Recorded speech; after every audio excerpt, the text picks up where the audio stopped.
অবৈধভাবে গরু পাচারকারীদের ধরে ফেললেন এলাকার বাসিন্দারা। হাওড়ার জাগাছা থানার অন্তর্গত রামরাজতলা চরকডাঙ্গার কাছে একটি ম্যাটাডোর মধ্যে বোঝাই করা 6টি গরু দেখতে পায় স্থানীয় বাসিন্দারা। তারপরে তারা জিজ্ঞাসাবাদ করতে গাড়িতে থাকা দুজন ব্যক্তি তারা পালিয়ে যায়, তবে চালককে ধরে ফেলে স্থানীয় বাসিন্দারা। এরপরে গাড়ি চালককে এলাকায় নিয়ে আসা হয়। সেখান থেকে জাগাছা থানার পুলিশকে খবর দেওয়া হলে পুলিশ গরুর গাড়ি উদ্ধার করে থানায় নিয়ে যায়। 6টা গরু উদ্ধার করে। গাড়িতে 3 জন ছিল, 2 জন পালিয়ে যায়। গাড়ির চালককে আটক করে।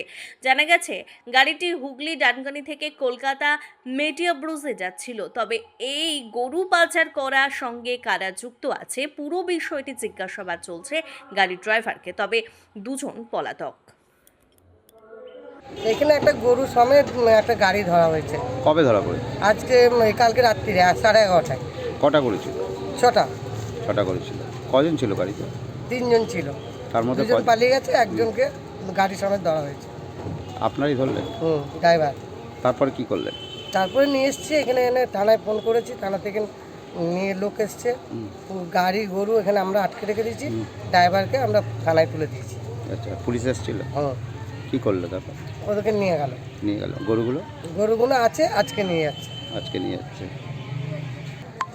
কতগুলো গরু ছিল? 6খানা। 6খানা করেছিল। কোথা দিয়ে আসছিল জানেন? রামতলায় ধরা হয়েছে। মানে রামতলা, সেটা জানেন না?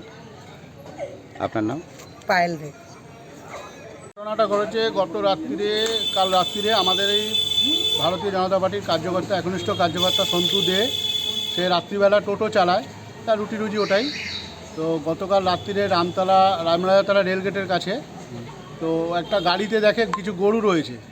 তো তখন ড্রাইভারের সঙ্গে কথা বলার পরে ড্রাইভার সদুত্তর দিতে পারেনি, যার কারণে ওর মধ্যে আরও 2 জন ছিল গাড়িতে, তারা কোনো রকমভাবে পালিয়ে যায়। ওই গাড়িটাকে ও নিজে একা আটক করে ড্রাইভারকে সমেত, গাড়ি সমেত ওর নিজের বাড়ির কাছে এনে পুলিশে খবর দেওয়া হয়। লোকাল থানা জগাছা থানায় খবর দেওয়া হয়।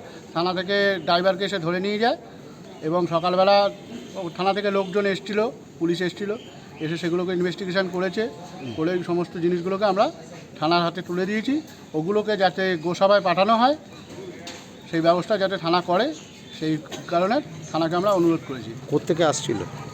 গরুটা আসছিল ডানকুনি বড়া বলে একটা জায়গা আছে ডানকুনিতে, সেখান থেকে গরুগুলো আসছিল, ওগুলো যাচ্ছিল মেটিয়াপুরুজি। কটা গরু ছিল?